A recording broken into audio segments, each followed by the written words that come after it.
오늘 좀 묵직한 질문 하나 여러분께 드리면서 시작하려고 합니다. 여러분은 왜 그리스도교라고 하는 종교를 선택하셨습니까? 왜? 왜 우리는 종교를 선택할까요? 또 그 많은 종교 가운데 우리는 왜 그리스도교라고 하는 종교를 선택하겠습니까?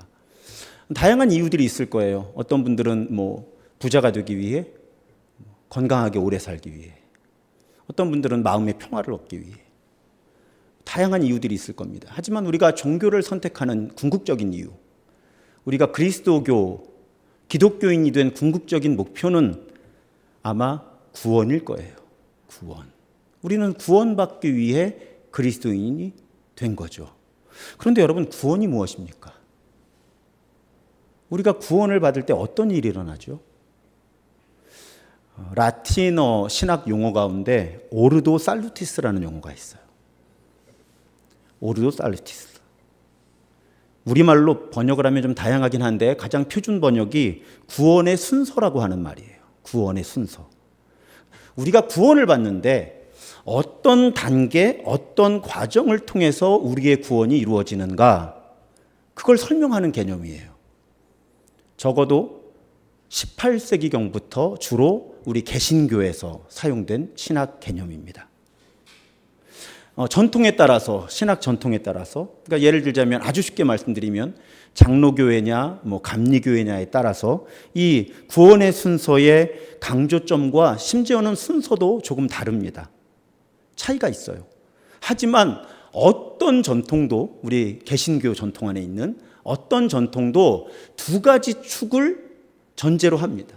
다 포함시키고 있어요. 이 두 가지 축 가운데 하나라도 빠져 있는 그런 오르도 살루티스, 구원의 질서, 구원의 순서는 없습니다. 그 두 가지가 무엇인가 하면 교회 오래 소속되셨던 분들은 한 번쯤 들어보셨을 거예요.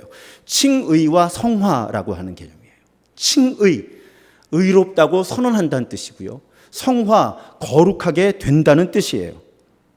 그러니까 칭의는 우리가 예수님을 주님으로, 그리스도로 고백하는 사람들을 하나님이 의롭다고 선언하신다는 개념이에요. 아주 많은 경우에 우리 서방교회 전통에서는, 우리 한국 개신교회는 서방교회 전통이에요. 라틴어권에서 왔어요. 거기에서 칭의는 주로 어떻게 설명이 되는가 하면 법정에서 판사가 선언하는 거예요. 피고 아무개는 무죄, 땅땅땅 하면 무죄가 되잖아요. 이 사람이 아무것도 달라지지 않아도. 그런 선언을 칭의라고 부르는 거예요. 그러니까 우리가 사실은 아직 아무것도 안 달라졌어요. 그런데 예수를 그리스도로, 주님으로 고백하기로 결심하는 거예요. 믿음이 생긴 거예요.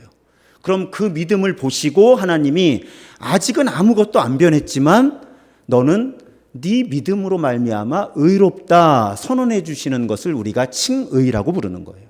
그런데 아까 말씀드린 대로 우리 개신교 전통 안에 어떤 전통도 이 칭의가 구원의 완성이라고, 구원의 순서, 구원의 질서, 이 오르도 살루티스를 배열하는 전통은 제가 아는 범위에서 없습니다. 반드시 의롭다 하심을 얻은 사람들에게는 어떤 현상이 일어나느냐? 성화, 거룩해지는 길을 걷게 된다는 거예요. 이 성화의 단계는 그러니까 우리가 실질적으로 진짜로 거룩해지는 거예요. 아까 칭의는 믿음으로 말미암아 의롭다 하심을 선언을 받은 거예요. 그런데 성화의 단계는 정말 진짜로 우리들이 변화를 해 나가는 거예요. 거룩한 존재로. 그래서 여러분, 구원이란 무엇입니까? 제가 아까 질문을 했잖아요. 다양한 답이 있습니다. 제가 지금 말씀드리는 답이 하나의 유일한 정답이라는 말씀은 아니에요. 그렇지만 여러분, 구원은 거룩해지는 과정이에요. 거룩해지는 과정. 그러니까 구원을 죽어서 천당에 가는 거다라고 정리를 하면 많은 부분을 놓치게 됩니다.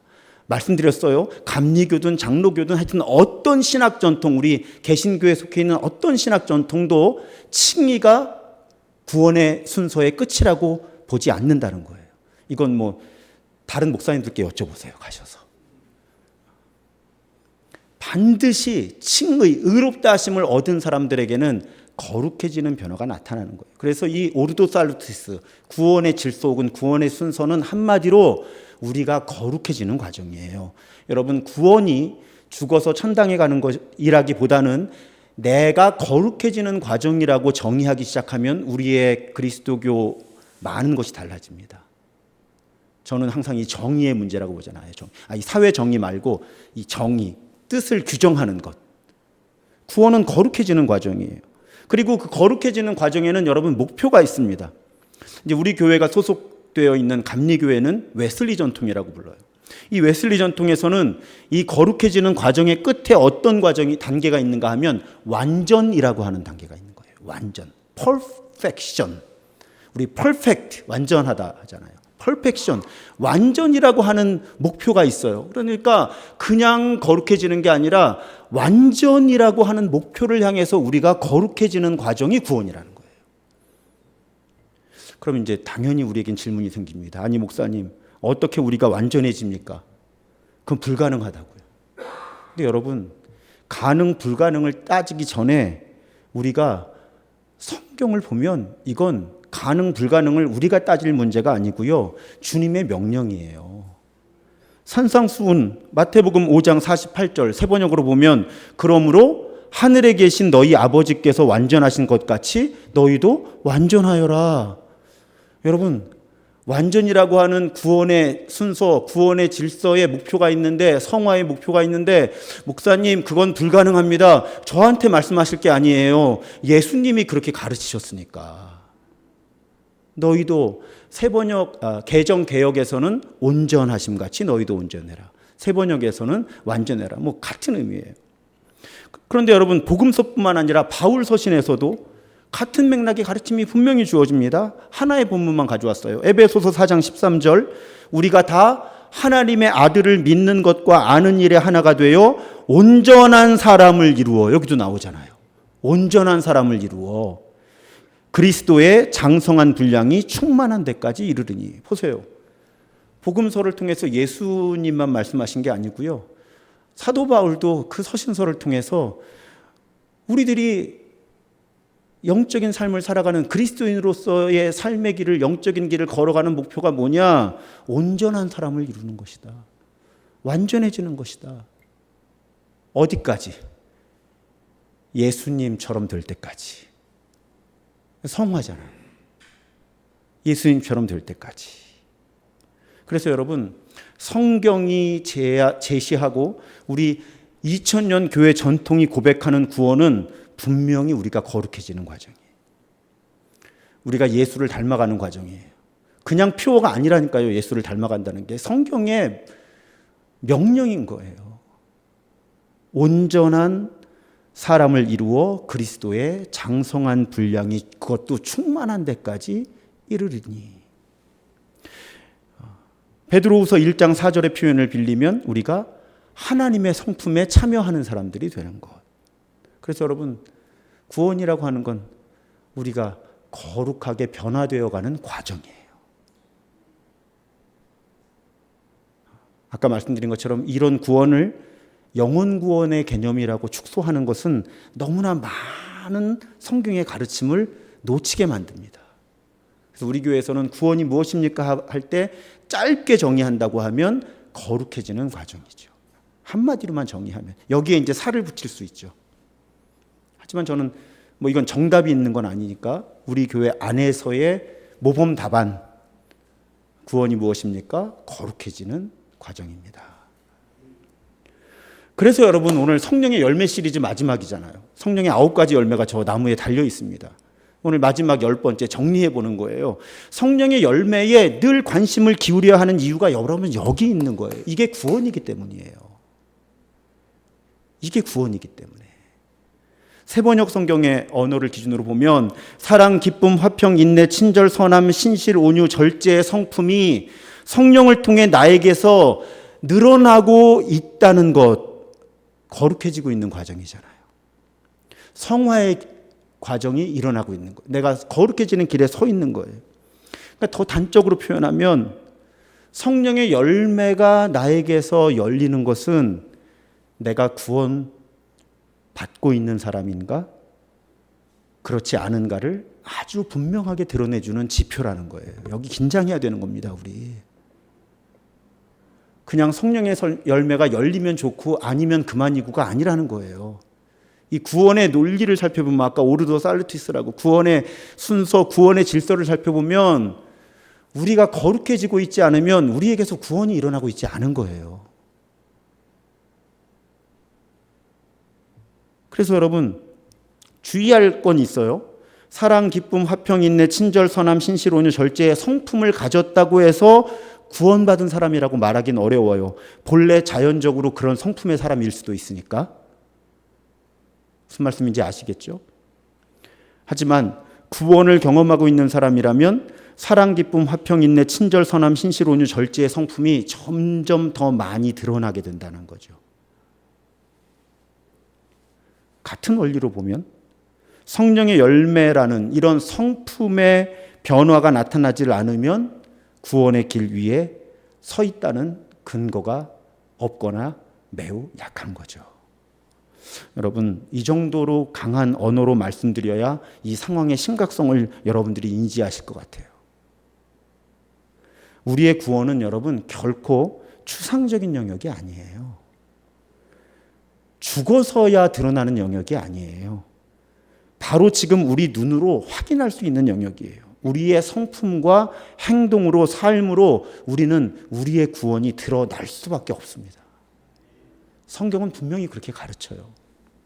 우린 자꾸 묻어두려고 하죠. 왜? 그래야 부담 없어지잖아요. 그래야 부담 없이 교회 나오잖아요. 그러다가 복음의 아주 핵심적인 진리를 너무나 많이 깎아내버린 거죠. 흔히 제가 자라온 환경에서는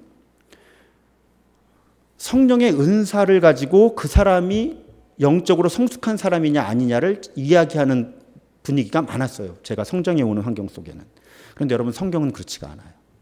사울 왕도 성령께 쓰임받아서 예언하기도 했고요. 특히 삼손, 죄송해요, 망난이었거든요. 그렇지만 하나님은 어쨌든 이스라엘 민족을 블레셋으로부터 보호하셔야 되니까 은사를 주셔서 삼손을 사용하셨을 뿐이죠. 삼손이 영적으로 성숙한 사람이라고는 말할 수 없습니다. 심지어는 죽을 때도 이 사람이 영적으로 성숙했는지 안 했는지는 잘 모르겠어요. 그냥 원수를 갖고 싶었던 건지, 정말 회개하고 마지막에는 하나님의 사람으로 죽어갔는지 분명하지 않습니다. 근데 이런 성경의 증거들을 보면 여러분, 성령의 은사가 강하게 나타난다고 해서 그 사람이 영적으로 성숙한 사람은 아닐 수 있다는 거예요. 아니라는 게 아니고요, 아닐 수 있다는 겁니다. 그냥 하나님이 그 사람에게는 그런 은사를 이유가 있어서 주신 거예요. 하지만 그 사람은 영적으로 성숙한 사람도 아니고 성령의 지배를 받고 있지 않을 수도 있다는 겁니다. 이 구분만 잘했어도 한국교회가 이상한 영적 지도자들에게 현혹되지 않을 수 있었을 거예요. 아니, 무당도 겉으로는 하나님의 능력이라고 그러고 이상한 거 할 수 있다니까요. 초자연적인 거 뭐 할 수 있다니까요.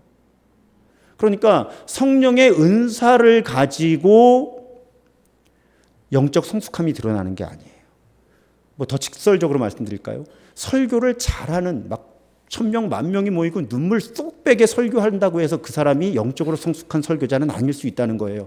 그냥 설교를 잘하는 사람일 수 있다는 거죠. 이게 잘 구분해야 합니다. 그러니까 성령의 은사를 가지고 영적인 성숙을 판단하는 건 매우 단편적이고 위험해요. 오히려 성령의 열매가 그 사람이 어떤 사람인지, 영적으로 성숙한 사람인지, 구원의 길 위에 서 있는 사람인지를 보다 분명하게 직접적으로 드러낸다고 하는 것이죠. 그러면 이 성령의 열매, 오늘 그 특징 몇 가지를 정리해 보려고 합니다. 정직하게 고백해야죠. 제 독자적인 생각이 아니라 팀 켈러 목사님이 쓰신 당신을 위한 갈라디아서라고 하는 주석에 보니까 이 부분을 굉장히 잘 정리해 주셨어요. 그래서 제가 그 내용을 조금 제 나름대로 정리를 해서 여러분께 소개하려고 합니다. 열매라고 하는 이미지를 잘 기억하시면 돼요. 저 열매의 이미지. 자, 몇 가지 특징이 있는데, 첫 번째로 성령의 열매는 우선 필연적이에요. 성령으로 충만하면 열매는 나타나게 되어 있다는 거예요. 사과 나무를 심으면 사과가 열려요. 사과 나무가 기를 쓰고 애쓰지 않아도 열립니다. 모르겠어요. 사과나무가 말을 할 수 있으면 내가 얼마나 애를 쓰는데 저 목사가 저렇게 말을 하나. 근데 제가 볼 때는 하여튼 사과나무를 심으면 사과나무가 열리고 벼를 심으면 쌀이 열리죠. 이 열리는 거예요. 자연스러운 현상이에요. 필연적인 현상이에요. 그럼 무슨 뜻이에요? 성령의 열매가 나에게 없으면 나에게 성령이 없는 거죠. 아니면 내가 그 성령을 외면하고 있거나 누르고 있는 거예요. 내 성품이 더 강한 거죠. 내 안에 계신 성품을 누르고 있을 만큼. 아주 자주 그렇습니다. 그런데 아까 언급했던 그 팀 켈러 목사님의 책에 흥미로운 예화가 있더라고요. 어떤 분이 돌아가셨는데 대리석 왕족이었는지 아무튼 대리석으로 만든 관에 이제 시신을 모신 거예요. 그런데 그 시신을 대리석 관에 모시는 과정 속에 도토리 하나가 들어간 거예요. 아주 오랜 시간이 지난 다음에 그 도토리가 자라나서 대리석 관뚜껑을 열었다는 거죠. 밀어냈다는 거예요. 그러면서 이 팀 켈러 목사님이 그런 말씀하시더라고요. 우리의 타락한 성품이 대리석처럼 단단하다고 해도 도토리가 대리석 관뚜껑을 여는 것처럼 성령의 열매는 드러나게 돼 있다는 거예요. 우리가 우리 안에 계신 성령님께 신실하면 시간이 걸릴지언정 대리석 관뚜껑도 여는데, 최근에 우리 교회 물난리가 한번 났었거든요. 옥상에서 물이 넘쳤어요. 큰일 났다. 교인들이 안 쓰는 이쪽 편 계단이어서 당장 문제는 없어 보였어요. 그런데 본당에 갔더니 본당 벽으로 물이 줄줄줄 흐르고 있는 거예요. 내일 모레 주일인데 이걸 어떡하나. 우리 이제 관리부장님하고 아침 일찍 오셨어요. 쉽게 끝났습니다. 세상에 저 옥상 배수구 어디 제가 있는지도 몰랐어요. 거기에 그런 곳이 있고 그런 배수구가 있는지. 나무 한 그루가 몇 년인지 10년인지 하여튼 거기서 자란 거예요. 나무 하나가 자라나서 뿌리가 배수구를 막은 거죠. 그래서 그 배수구가 막히니까 그 물이 고여 있다가 넘쳐서 이제 다 넘친 거죠. 그래서 우리 관리부장님하고들 가셔서 그 나무 제거하니까 물 그냥 배수구 안으로 쭉 빠지고 나니까 아무 일도 없는 거예요. 나무 하나가 그렇게 무섭더라고요. 이런 일이 일어난다는 거죠. 자연적으로 일어나는 거예요. 거기 누가 나무를 심었습니까? 물을 줬어요. 마찬가지예요. 우리 안에 성령이 계심을 우리는 고백하잖아요. 그 성령님만 우리가 의식하고 살고 회복만 안 하면 성령의 열매는 필연적으로 드러날 수밖에 없다는 거예요. 우리가 아무리 망가지고 우리의 타락한 성품이 대리석 관뚜껑처럼 무거워도 도토리가 그걸 여는데 성령께서 우리의 성품을 변화시키십니다. 그것이 성령의 열매가 주는 첫 번째 교훈이에요. 두 번째는 하지만 성령의 열매가 열리는 데는 시간이 걸린다는 거예요. 여러분, 열매가 열리는 데는 시간이 걸리잖아요. 몽우리가 맺기 시작했다고 해도, 그래서 이 농장 하시는 분들 제일 속상할 때가 언제예요? 일주일만 더 있으면 따도 되는데 하필 그때 태풍이 와서 다 떨어질 때. 하지만 그 일주일을 기다릴 수밖에 없는 거죠, 농부는. 왜?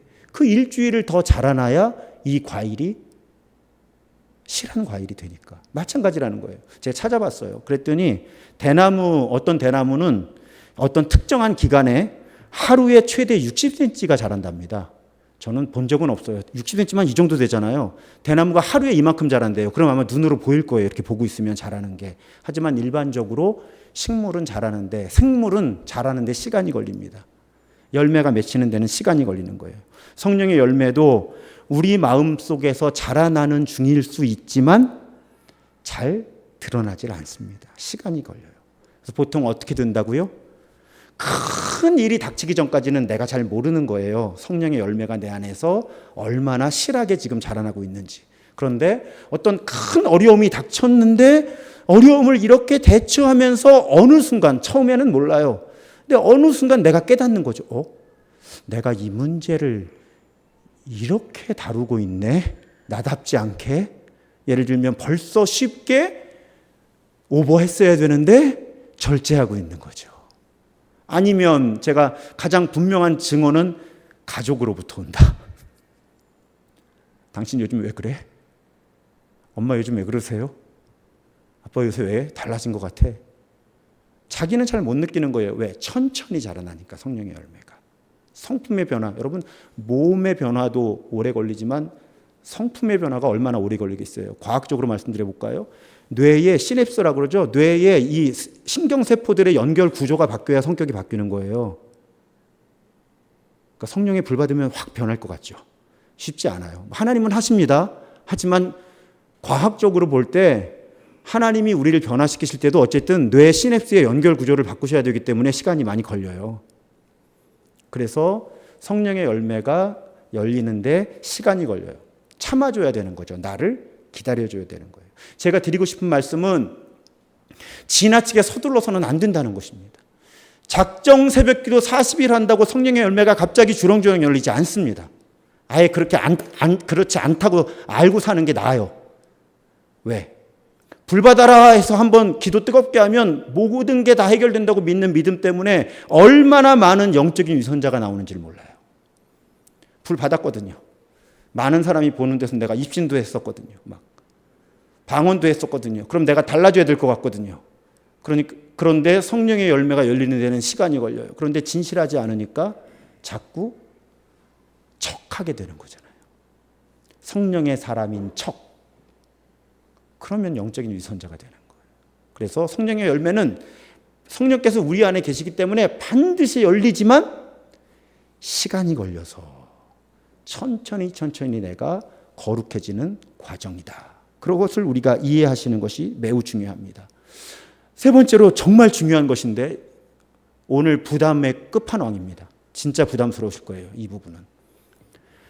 여러분, 바울이 갈라디아서를 기록하면서 9가지 성령의 열매를 나열하는데 열매들이라는 복수형 단어를 사용하지 않고 열매라는 단수 단어로 규정하잖아요.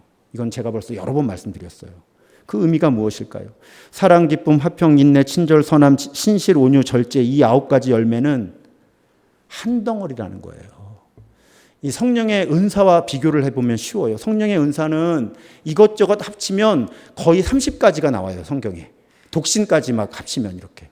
독신의 은사까지 막 해서 다 합치면 거의 30개 정도의 은사가 성경에 기록되어 있어요. 보통 한두 가지 은사가 있는 거죠. 우리에게는. 그 30가지 은사를 다 달라고 기도하시는 분도 못 받고 그러기도 쉽지 않습니다. 또 하나님이 그렇게 한 사람에게 많은 은사를 몰아주실 이유도 없어요. 보통 우리는 몇 가지 은사를 가지고 살아가다가 특별히 필요한 순간이 되면 하나님께서 그 필요한 은사를 주시는 거죠. 그래서 어떤 순간에는 방언으로 기도를 하기도 했는데 얼마 지나지 않아서 다시 방언으로 기도하지 않을 수 있는 혹은 방언으로 기도할 수 없게 되기도 하고요. 은사라는 건 이렇게 선택해서 하나님이 주시는 거라는 거예요. 근데 성령의 열매는 단수라는 거죠. 9가지 패키지가 한 덩어리로 뭉쳐 있는 거예요. 무슨 뜻이에요, 여러분? 한 사람 안에서 한두 가지 성령의 열매만 자라나고 나머지 7가지, 8가지의 성령의 열매가 열리지 않을 수는 없다는 거예요. 이 부분을 많은 주석가들은 성령의 열매의 특징으로 보는 거예요. 예를 들면 어떤 사람이 아주 온유해요. 그런데 이 사람이 절제하지도 못하고 신실하지도 못해. 그럼 그 온유함은 성령의 열매라고 말하기가 어렵다는 거예요. 왜? 성령의 열매는 한 덩어리여서 성령의 열매로 이 사람이 온유해진다면 이 사람은 동시에 조금씩이라도 신실해져야 하고 절제하는 사람이 되어야 된다는 거죠. 그래서 사실은 우리가 척하는 데 한계가 있는 거예요. 척하는 거야 한두 가지 어쩌다 척할 수 있지 어떻게 9가지 열매를 우리가 동시에 척할 수 있겠어요? 그럼 진짜 그것도 성령께서 주시는 능력 아니면 안 될 거예요. 근데 바로 그 의미라는 거죠. 왜 단수형이냐? 어떤 사람이 정말 성령에 충만하게 되면 이건 성령의 지배를 받는다는 뜻이거든요. 그러면 요만큼은 성령의 성품이고 요만큼은 아닌 게 아니라 전적으로 성령의 성품으로 변화되어 나아가고 있어야 한다는 거죠. 이 부분이 자연적인 어떤 기질로서의 성품 또 내가 노력해서 표현해낼 수 있는 어떤 성품과 성령의 열매가 구분되는 지점이라는 거예요. 제가 이번 시리즈 10주를 준비하면서 가장 크게 깨닫게 된 장면이에요. 대목이에요. 이 부분이. 그래서 여러분, 성령의 열매는 한 열매에, 그래서 어떤 분이 그렇게 설명했더라고요. 비유가 적절한지 모르겠어요. 성령의 열매는 포도가 아니라 오렌지라고. 포도는 그냥 한 알이 온전하잖아요. 근데 오렌지는 이게 까면 이게, 그러니까 9가지 알로 이루어져 있는 귤이라고 하면 좋겠네요. 오히려. 이해가 되시죠? 포도가 아니라 오렌지다. 이렇게 책에 쓰신 분도 계시더라고요. 성령의 열매는 한 덩어리다. 복수가 아니라 단수다. 정말 성령께서 나를 지배하시게 되면 이 9가지 열매가 뭐 상황과 기질에 따라서 조금씩 시차는 있을 수 있지만 균형 있게 모두 조금씩 성숙해지게 된다. 여기에 더 부담을 드리면 이런 현상이 일어나는 사람이 거룩해지는 길을 걷고 있는 사람이고 구원은 거룩해지는 과정이다. 그것이 오늘 설교의 결론입니다. 그래서 바울은 이 갈라디아서에서 성령의 열매에 관한 가르침을 마치면서 이렇게 말하죠. 이 같은 것을 금지할 법이 없다. 사실은 요 대목의 설명만 한 20분 할 수 있어요. 이게 또 헬라어 번역이 복잡하더라고요. 근데 결론만 그냥 말씀드리면, 저도 많이 착해져서 이제 설교를 좀 짧게 하려고요. 결론만 말씀드리면, 이 같은 것을 금지할 법이 없다는 이 문장이 담고 있는 사도 바울의 의도는 무엇이냐? 이건 종교 규칙이나 율법주의로 해결될 수 있는 문제가 아니라는 거예요. 성령의 열매는. 규칙을 정해서 살려고 애쓴다고 되는 것도 아니고, 무슨 말씀인지 아시겠죠? 그러니까 이 같은 것을 금지할 법이 없다에 이 금지라는 단어가 사실 다른 의미로 해석이 가능하거든요. 그래서 그냥 그렇게 이해하시면 돼요. 이걸 종교 규칙으로 정하고 노력한다고 되는 일이 아니라는 거예요. 성령의 열매는 성령께서 우리 안에 사시고 자신을 드러내실 때 일어나는 현상이지, 제가 이 성령의 열매 시리즈 첫날 설교하면서 회개했잖아요. 설교 준비를 하는데 아무래도 뭐가 이상한 거예요. 제가 처음 설교했겠냐고요, 이 성령의 열매를. 강의도 무지하게 했거든요. 근데 제가 방향을 엉뚱하게 잡았던 거예요. 바로 이런, 마치 이 9가지 규칙을 정해놓고 이렇게 살아야지 그런 큰 그림을 가지고 성령의 열매를 설교해 왔던 거죠. 지금까지 강의해 왔고. 그게 아니더라고요. 성령이 계시면 이게 나타난다는 거예요. 이건 결과예요. 이렇게 살려고 애를 써야 되는 게 아니고요. 성령이 우리 안에 사시고 성령을 자유롭게 해드리면 우리가 그런 사람이 되는 거죠. 그냥 내가 크게 오해하고 있었구나, 성령의 열매를. 그래서 제가 설교 시리즈 하나를 새로 구성하면 제일 복받는 사람은 저라니까요. 제가 깨닫게 되잖아요. 그래서 여러분, 오늘 그런 표현을 여러분 기억하셨으면 좋겠어요. 우리 안에 계신 성령을 자유롭게 해드리자. 누가 억압하는데요? 내가. 성령님도 성령님의 성품이잖아요. 성령의 열매가. 그러니까 성령님도 온유하셔요. 우리 의지를 잘 안 꺾으셔. 성령님은 우리를 거룩하게 만들고 싶으신데 우리가 성령님을 못 움직이게 하는 거예요. 그래서 이 성령의 열매의 가르침 가운데 23절에 이 같은 것을 금지할 법이 없다고 하고 24절에 그리스도 예수의 사람들은 육체와 함께 그 정욕과 탐심을 십자가에 못 박았다, 이렇게 선언하고 있는 거예요. 이 부분이 정리가 안 되면 성령의 열매가 열리기가 어렵죠. 왜? 내가 성령님의 손발을 묶어 놓으니까. 뭘 가지고? 내가 원래 가지고 있던 정욕과 탐심을 가지고 성령님을 묶어 놓는단 말이죠. 성령님의 수족을 묶어 놓는데 어떻게 성령의 열매가 우리에게서 열리겠어요? 그러면서 성령의 열매 타령을 하면 안 된다는 거죠. 그래서 이건 종교 규칙으로 해결될 문제도 아니고, 무엇보다도 여러분의 정욕과 탐심을 예수 그리스도께서 십자가에서 우리를 위해 죽으신 것처럼 여러분의 그 옛 성품을, 특히 그 가운데 정욕과 탐심을 십자가에 못 박아 죽여버려야 합니다. 그래야 우리 안에 계신 성령께서 자유롭게 함께 일하셔서 우리를 변화시키셔서 우리에게서 열매가 열리게 하신다. 우리를 거룩하게 빚으신다. 어디를 향해서? 완전을 향해서. 그것이 우리의 구원의 원리인 거예요. 그래서 윌리엄 템플이라고 하는 분이 이런 말씀을 하십니다. 하나님의 목적은 우리를 그리스도처럼 만드시는 것이며, 이해가 되시죠? 이제 구원은 거룩해지는 거예요. 예수를 닮아가는 거예요. 그것이 하나님의 목적이에요. 그런데 하나님은 어떤 방법으로 그 일을 이루시느냐? 그분의 성령으로 우리를 가득 채우시는 거예요. 성령이 그리스도의 영이니까 우리가 그리스도를 닮아가는 가장 확실한 방법은 성령이 우리 안에서 우리를 빚어가시는 거예요.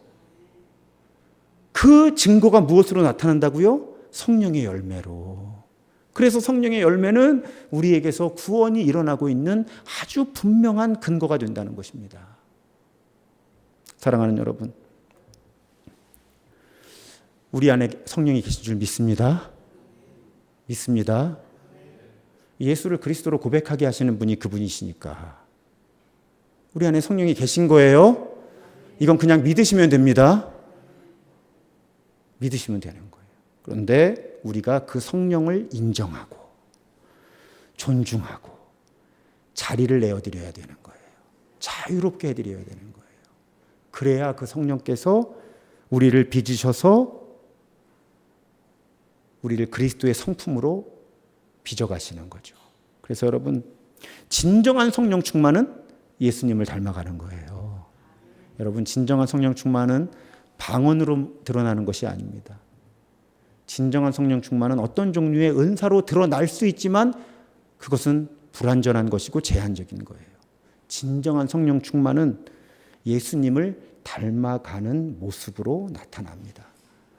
아마 우리 교회가 이 고백의 토대가 튼튼해지면 우리는 일상 속의 구원을 누릴 수밖에 없어요.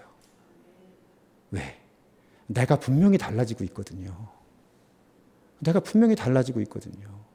저는 여기 와서 지금 5년 차지만, 그리고 팬데믹 때문에 거의 2년 반 이상을 교인들을 자유롭게 접촉을 못했지만, 제가 우리 교회 부임한 시점부터 지금까지 변화가 일어나신 분들이 우리 교회 한두 분이 아니에요.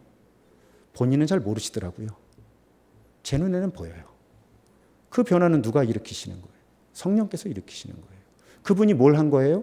성령님께서 자유롭게 일하시도록 자리를 내어드린 거죠. 자기의 욕심을 억제하면서 성령께 자리를 내어드렸더니 성령께서 그분의 삶을, 그분의 성품을 변화시켜 가시는 거예요. 그러면 분명히 이 땅에서 이루어지는 구원의 행복이 있거든요.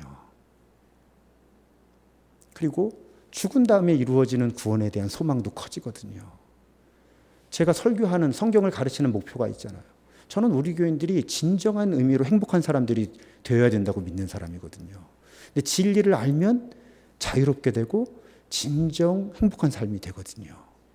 그래서 여러분, 성령께서 우리 안에 계신 줄 믿습니다. 우리가 할 일은 성령님께 자리를 내어드리면, 성령님을 자유롭게 해드리면 성령께서 우리의 성품을 빚으셔서 우리를 더욱 거룩해지는 길을 걷게 하실 거예요. 어디까지? 완전해지는 그곳까지.